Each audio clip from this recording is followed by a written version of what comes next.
Halo semuanya. Jadi, di sini saya akan membahas mengenai struktur morfologi dan anatomi tumbuhan. Perkenalkan saya, Aulia Lesti Agista dengan NIM digit terakhir saya 130. Saya membuat video ini untuk memenuhi tugas mata kuliah Konsep Dasar IPA. Apa aja sih yang akan kita pelajari? Yang pertama, kita akan memahami fungsi bagian-bagian tumbuhan. Yang kedua, mengidentifikasi jenis-jenis bagian tumbuhan. Yang ketiga, kita akan menghubungkan fungsi dan struktur tumbuhan.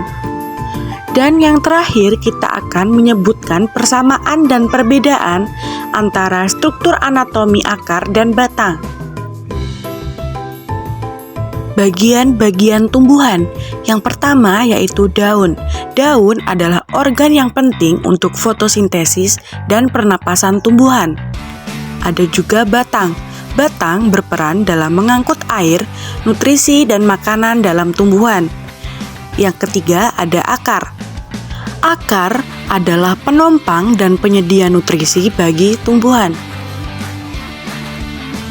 Selanjutnya ada bunga. Organ reproduksi tumbuhan yang menghasilkan biji dan menarik serangga untuk penyerbukan. Yang terakhir ada buah, hasil dari proses pembuahan yang berfungsi sebagai pelindung biji dan membantu dalam penyebaran biji. Nah, kita akan membahas lebih lanjut mengenai akar. Akar adalah bagian tumbuhan yang umumnya berada di bawah tanah. Fungsinya, yang pertama, menyerap air dan zat hara dari dalam tanah, menopang dan memperkokoh tumbuhan, menyimpan cadangan makanan pada akar umbi seperti wortel. Yang terakhir yaitu sebagai respirasi, akar napas pada tumbuhan mangrove. Ciri-ciri dari akar. Yang pertama, tidak berklorofil atau tidak berwarna hijau. Tumbuh ke arah bawah, yang disebut juga dengan geotropisme positif. Tidak berbuku-buku atau tidak ada ruas dan buku. Yang keempat, memiliki tudung akar atau kalitra untuk melindungi ujung akar. Jenis-jenis akar. Ada akar tunggang dan akar serabut. Akar tunggang yaitu khas tumbuhan berbiji keping 2 yang terdiri dari pokok besar yang bercabang. Contohnya pada pohon mangga dan tanaman kacang. Ada akar serabut, adalah kumpulan akar halus yang keluar dari pangkal batang tumbuhan dari biji berkeping 1. Contohnya seperti padi dan jagung. Nah, selanjutnya kita akan membahas batang. Batang adalah bagian tumbuhan yang mendukung daun, bunga, dan buah serta berperan dalam transportasi zat. Fungsi batang yang pertama menopang daun, bunga, dan buah, menyalurkan air dan zat makanan atau xilem dan floem, menyimpan makanan pada umbi batang, contohnya pada kentang. Dan yang terakhir yaitu alat perbanyakan pada rimpang seperti jahe. Ciri-ciri dari batang adalah tumbuhan tumbuh ke atas atau disebut juga dengan fototropisme positif, memiliki ruas dan buku. Yang ketiga, bisa berwarna hijau, mengandung klorofil saat muda. Jenis-jenis batang ada 2, ada batang berkayu dan batang basah. Batang berkayu berciri-ciri batang keras, berwarna coklat dan sulit dipatahkan. Sedangkan batang basah berciri-ciri batangnya lunak, berwarna hijau dan mudah dipatahkan. Nah, kita akan membahas daun. Daun adalah organ utama tempat terjadinya fotosintesis dan penguapan pada tumbuhan. Daun berfungsi sebagai fotosintesis, dapat menghasilkan makanan dengan bantuan sinar matahari. Ada juga transpirasi yaitu penguapan air melalui stomata, respirasi atau pertukaran gas, dan gutasi adalah pengeluaran air dalam bentuk cair melalui hidatoda. Nah, ciri-ciri dari daun adalah tipis dan pipih, efisien menangkap cahaya, berwarna hijau yang mengandung klorofil, dan memiliki tulang daun. Macam-macam bentuk susunan tulang daun.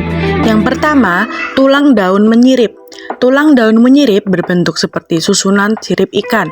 Yang kedua, ada tulang daun menjari. Bentuk tulang daun menjari seperti susunan jari-jari tangan. Yang ketiga adalah tulang daun melengkung. Bentuk tulang daun melengkung seperti namanya melengkung dan ujung-ujungnya terlihat menyatu. Yang keempat adalah tulang daun sejajar. Bentuk tulang daun sejajar seperti garis-garis lurus yang sejajar. Nah, sekarang bagian-bagian bunga. Ada putik, kelopak bunga, tangkai bunga, benang sari, dan mahkota bunga. Nah, sekarang kita masuk ke dalam penjelasan lebih lanjut mengenai bunga. Bunga adalah bagian tumbuhan yang berfungsi untuk menghasilkan biji dan organ reproduksi generatif pada tumbuhan berbunga. Bunga sendiri berfungsi sebagai tempat terjadinya penyerbukan tentunya. Yang kedua sebagai alat perkembangbiakan tumbuhan, dan yang terakhir sebagai penghasil biji. Ciri-ciri bunga yang pertama berupa modifikasi dari daun. Yang kedua mempunyai bagian steril dan fertil. Bagian steril tidak langsung berperan dalam sistem reproduksi, seperti kelopak dan mahkota. Sedangkan bagian fertil berperan dalam sistem reproduksi, seperti benang sari, alat kelamin jantan, dan putik. Nah, sekarang kita akan membahas buah. Buah adalah organ tumbuhan yang terbentuk dari perkembangan ovarium setelah menjadi pembuahan pada bunga. Buah berfungsi melindungi dan membantu penyebaran biji. Ciri-ciri dari buah yaitu terbentuk dari ovarium setelah pembuahan, mengandung biji di dalamnya, beragam bentuk, ukuran, dan warna. Ada yang berdaging, ada yang kering, melindungi biji dan membantu penyebarannya.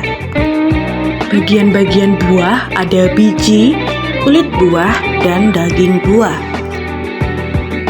Jaringan, organ, dan sistem organ. Tumbuhan terdiri dari jaringan yang membentuk organ seperti akar, batang, dan daun. Organ-organ ini membentuk sistem organ yang mendukung kehidupan tumbuhan. Struktur dan fungsi jaringan. Setiap organ terdiri atas berbagai jaringan seperti xilem dan floem yang bertugas mengangkut air dan nutrisi, dan parenkim yang mendukung fotosintesis. Transport pada tumbuhan. Sistem transport melibatkan pengangkutan air dan nutrisi dari akar ke seluruh bagian tumbuhan melalui xilem dan floem. Mekanisme transport. Air diserap oleh akar melalui osmosis dan ditransportasikan ke daun. Nutrisi diedarkan ke seluruh tubuh melalui floem. Jadi kesimpulannya adalah